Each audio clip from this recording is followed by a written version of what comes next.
that we're putting in, there are a couple bills in front of the legislature now to extend the energy rules that came in 2006 through 2030.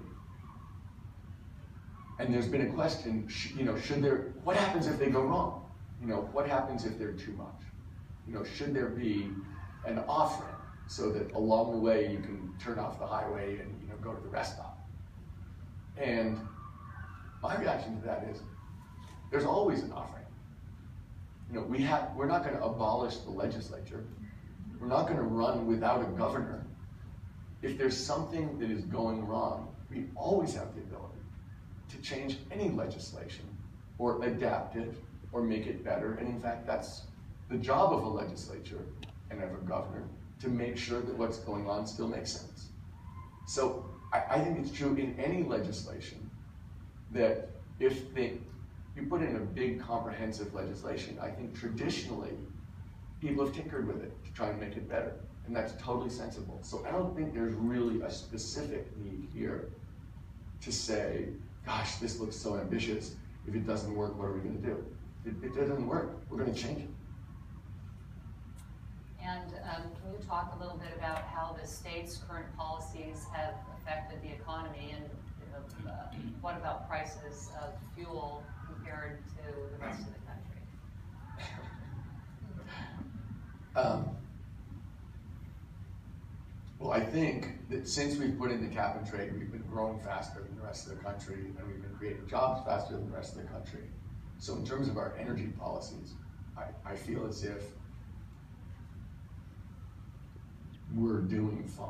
We're doing better than other people. We're actually back to being the big job creator, and it's happened since cap and trade went in. I think the question about fuel, it's really a question of what you mean by fuel, whether you mean transportation fuel. Transportation or electric. So let's talk about transportation for one quick second, because we pay a lot more than the rest of the country for gasoline. And it's honestly a little shocking to me. And I don't really understand it. We get into intermittent shortages where the price of gas goes up a lot. And in those shortages, it turns out that the refining companies make a peck of money. And I don't really understand that. So in terms of transportation fuels, we should be addressing that or examining it to understand why that's going on. We paid $1 billion more as a state per month in terms of gasoline money out for the first few months of this year than if we had the average of the United States of America.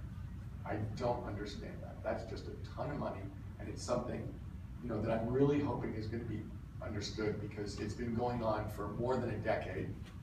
We keep getting into these shortages, and in California, for people who are working families or moderate income, $1 a gallon is a ton. They're spending a lot of time on the road, and they don't have a lot of, someone really wants to call into this meeting. And they don't have a lot of extra money.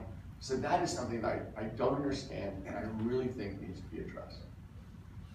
In terms of energy, because we use half as much energy per capita, our energy bills are lower than the rest of the country.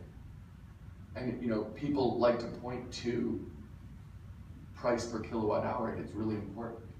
But the fact of the matter is, our energy bills are lower than other places, and they're only going to get lower.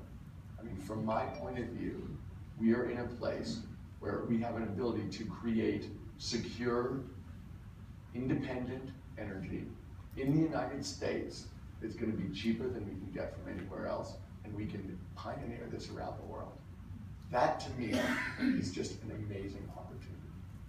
So I look at this and I think, if we're going to be the leaders of technology, if we're going to drive technology, and this is going to be a technology business, this is going to be great for us, both on a cost basis per kilowatt hour, on a bill basis in terms of what people's bills are, and also in terms of creating jobs and economic opportunity for working people. And why, from your perspective, is it so important to pass SB 32 and SB 350 this year? And how do you respond to oil companies saying that not possible to reduce our total by half. So let me just say what those are.